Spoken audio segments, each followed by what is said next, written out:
CUT PG 2026 exam की तैयारी कर रहे हैं, लेकिन टॉप कैसे करना है ये बिल्कुल भी पता नहीं है। क्या सेफ स्कोर हो सकता है ये बिल्कुल भी पता नहीं है, लेकिन तैयारी करते जा रहे हैं। तो आज इस वीडियो में मैं आपको बताने वाला हूं कि ये सेफ स्कोर क्या रहने वाला है अगर आप सीयूटी पीजी एग्जाम की तैयारी कर रहे हैं।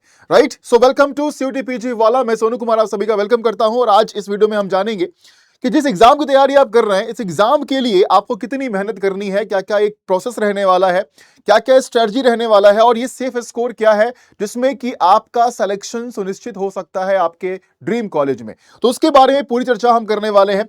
सबसे पहले अगर हम बात करें तो आप सभी लोग कमेंट सेक्शन में ये मेंशन भी कर दीजिएगा कि आपके ड्रीम कॉलेज कौन से हैं और कहां पर आप जाना चाहते हैं, कहां पर एडमिशन आप चाह रहे हैं इस वर्ष। तो यहां पर ड्रीम कॉलेज कैसे मिलेगा, बहुत सारे फैक्टर्स जो हैं वो यहां पर काम करते हैं, है ना। कंपटीशन का लेवल क्या है, क्वेश्चंस जो आपको पूछे जाएंगे आपके एग्जामिनेशन में जो आने वाले हैं, है ना, वो क्या किस तरीके से पूछा जा रहा है, किस लेवल के क्वेश्चंस आपको पूछे जा रहे हैं। उसके बाद सिलेबस वास्ट है, इसको आपने कितना अच्छे तरीके से कवर किया है ना, आपने कितने अच्छे से टाइम मैनेजमेंट सीखा है कि आप अगर पेपर सॉल्व कर रहे हैं तो आउट ऑफ 75 क्वेश्चंस आप कितने मैक्सिमम नंबर ऑफ क्वेश्चंस को कर पाते हैं। तो ये 75 क्वेश्चंस जो दिया जाएगा, 90 मिनट्स का समय दिया जाएगा, है ना, इसमें आपको थोड़ा टाइम मैनेजमेंट भी करना पड़ेगा और उसके बाद सेफ स्कोर पर हम चर्चा करेंगे। तो सबसे पहले अगर हम देखें तो 75 क्वेश्चंस आपके पेपर में रहने वाला है, 90 मिनट्स का टाइम रहने वाला है ना। तो अगर हम बात करें यहां पर तो एक प्रश्न पर, एक क्वेश्चन पर 1 मिनट से ज्यादा का वक्त है। 75 क्वेश्चन में जितने भी सवाल आपके रहने वाले हैं वो सबके सब टफ नहीं रहने वाले हैं, है ना। कुछ क्वेश्चंस होंगे जो थोड़े से मॉडरेट लेवल के होंगे, बहुत कुछ होंगे तो एकदम थोड़े बहुत होंगे जो बिल्कुल थोड़ा सा टफ साइड जा सकता है, लेकिन मैक्सिमम नंबर ऑफ क्वेश्चंस ऐसा होगा जो आप कर सकते हैं। अगर आपने तैयारी करी है तो आप बिल्कुल कर पाएंगे। तो जितने बच्चे यहां पर तैयारी कर रहे हैं, लाखों विद्यार्थी जो है वो एग्जामिनेशन देने वाला है सीयूटी पीजी का, है ना। तो यहां पर हम पार्टिकुलरली अगर हम बात कर रहे हैं तो बेसिकली एमबीए, एमसीए और जो एलएलबी के बच्चे हैं, है ना, ये तीनों सेक्शन के बच्चे जो हैं, है ना, उनके लिए क्या चीजें रहने वाला है, क्या सेफ स्कोर रहेगा, उसके बारे में बात करेंगे। तो ये तीनों मिलाकर कहीं लाखों लाखों बच्चे जो हैं एग्जाम देने वाले हैं।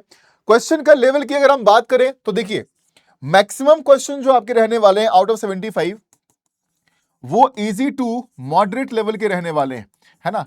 कुछ हो सकता है कि आपके 2-4 क्वेश्चन जो हैं वो थोड़ा सा हार्ड की तरफ जा सकता है, लेकिन 70 क्वेश्चंस ऐसे होंगे जो आप कर सकते हैं, है ना। यकीन मानिए 70 क्वेश्चंस ऐसे होंगे जो आपके सिलेबस के अकॉर्डिंग डुएबल होगा। हाँ, लेकिन उसके लिए अगर आप तैयारी किए हो अच्छे तरीके से, आपने मॉक टेस्ट दिया अच्छे तरीके से, तभी आप कर पाएंगे। राइट, अब यहां पर देखिए सेफ स्कोर की अगर हम बात कर लें तो एमबीए, एमसीए, एलएलबी जितने भी हमारे एस्पिरेंट्स हैं, है ना, जो कि सीओ क्यूपी 12 का पेपर देने वाले हैं, जो सीओ क्यूपी 11 का पेपर देने वाले हैं और जो एससी क्यूपी 09 का पेपर देने वाले हैं, ये सारे बच्चे ध्यान से देख लें यहां पर।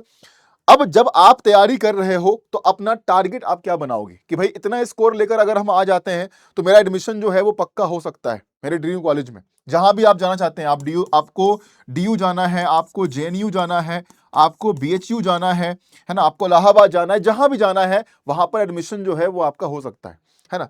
अब यहां पर थोड़े से विद्यार्थी जो है वो कंफ्यूज हो जाते हैं कि सर ने अगर यहां पर नाम लिखा, डीयू का लिखा, जेएनयू का लिखा, बीएचयू का लिखा, तो क्या ये सब कॉलेज ये सब में एडमिशन देता है? तो मैं बोलूंगा आपको नहीं, है ना। कुछ कॉलेज हैं जो सिर्फ एमबीए का दे रहा है, एलएलबी का दे रहा है और एमसीए का दे रहा है ना। जैसे बीएचयू है, बीएचयू की अगर बात करें तो बीएचयू में आपका तीनों अवेलेबल है, तीनों कोर्स अवेलेबल है, तीनों के लिए एडमिशंस जो होते हैं।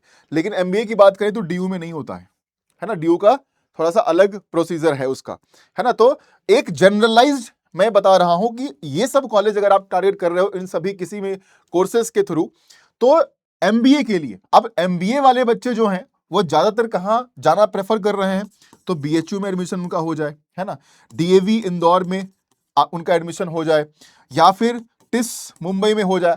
अब टिस मुंबई को लेकर अगर हम बात करें ना तो कुछ बच्चे जो हैं वो कंफ्यूज्ड हैं।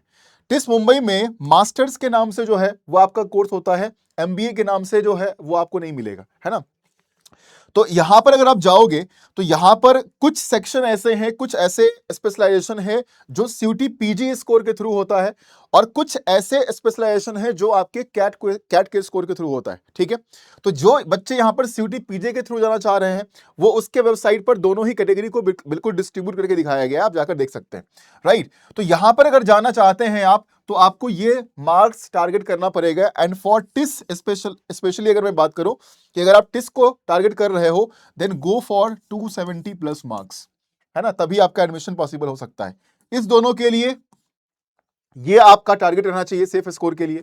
एलएलबी के जितने बच्चे हैं वो डीयू और बीएचयू, ये दोनों उनका बिल्कुल ड्रीम कॉलेज है। डीयू के अंदर में जो आपका सीएलसी है, एलसी1 है, एलसी2 है, कैंपस अलग अलग है। तो यहां पर जाने के लिए ये आपका टारगेट स्कोर होगा। और एमसीए के जो बच्चे हैं जो यहां पर एडमिशन चाह रहे हैं, है ना, चाहे वो डीयू के अंदर हो, चाहे वो जेएनयू के अंदर हो, बीएचयू के अंदर हो, तो वो 210 220 नंबर के आसपास, उससे प्लस अगर आप स्कोर कर रहे हैं तो आराम से आपका एडमिशन जो है वो हो जाएगा। आपको भी पता है कि राउंड वाइज कट ऑफ जो है वो डिक्लेयर किया जाता है, तो राउंड वाइज कट ऑफ में कहीं ना कहीं आपका चांसेस आराम से बनेगा और एडमिशन आपका हो जाएगा। तो ये टारगेट बना लो कि 2026 के लिए ये सारे टारगेट्स जो हैं वो हम यहां पर रखते हैं। और अदर सब्जेक्ट्स के जितने भी बच्चे हैं, है ना, देखो सिंपल सी बात समझा देता हूं मैं यहां पर। 70 to 75%, है ना, जो फुल मार्क्स है आपका, है ना, 300 है आपका, 300 मार्क्स का पेपर कराया जाता है। तो यहां पर ये पूरे मार्क्स आप ये समझ लो कि 70 से 75% आपको स्कोर करने ही पड़ेंगे टोटल के, तभी आप कहीं ना कहीं सेफ जो है वो हो सकते हैं आपके एडमिशन के लिए। अगर फर्स्ट राउंड में नहीं होता है तो सेकेंड राउंड और थर्ड राउंड में आराम से आपका नाम जो है आ जाएगा, ठीक है। तो ये टारगेट बनाकर जो है वो सारे बच्चे यहां पर चलेंगे। बाकी आपके कोई भी क्वेरी अगर हो कि भाई सर इस कॉलेज के लिए या इस कोर्स के लिए कुछ भी अगर आपके मन में है, चाहे वो एलएलबी को लेकर हो, चाहे वो एमबीए को लेकर हो, चाहे वो एमसीए को लेकर हो, तो आप सभी नीचे कमेंट सेक्शन में, इस वीडियो के नीचे कमेंट सेक्शन में जरूर मेंशन कर दीजिएगा, ताकि मैं भी आपके क्वेरीज को पढ़ पाऊं और उसके लिए या तो एक नया वीडियोस या फिर वहीं पर आपका रिप्लाई जो है आपको दे दिया जाए, राइट। कोई भी दिक्कत, कोई भी परेशानी इन सभी एग्जाम्स को लेकर, कोर्सेज को लेकर अगर आप महसूस कर रहे हैं तो जरूर कमेंट सेक्शन में उसको मेंशन करिएगा, ताकि हम भी जाने और फिर आपकी सहायता जो है वो उस तरीके से कर पाए, ठीक है। तो सारे बच्चे कमेंट जरूर कर देना। बाकी बने रहिए सीयूटी पीजी वाला यूट्यूब चैनल के साथ, जहां पर पीडब्ल्यू की पूरी टीम आप सबकी एक बेहतरीन तैयारी के लिए मेहनत कर रही है, लगी हुई है। और सारे बच्चे भी अब जो हैं वो थोड़े से एक्टिव हो चुके हैं। तो अब समय ऐसा आ चुका है जहां पर एक्टिव होना जरूरी है। कुछ महीने का समय है आपके पास, अगर अभी नहीं करोगे तो फिर बाद में पॉसिबल नहीं हो सकता है, ठीक है। तो रेगुलर सेशंस हमारे यूट्यूब पर या जो हमारे बैचेस हैं सामर्थ, वहां पर भी रेगुलर सेशंस जो हैं वो बेहतरीन तरीके से तैयारी कराई जा रही है। आप लोग बैच में ज्वाइन कर सकते हैं हमारे वेबसाइट पर विजिट कर और यूट्यूब को फॉलो करते रहें। बाकी विशेष जानकारी के लिए और जो भी हमारी फ्री क्लासेस हैं वो सब आपको मिलता रहेगा, ठीक है। Thank you so much guys, bye bye, take care. Comment जरूर कर दीजिएगा।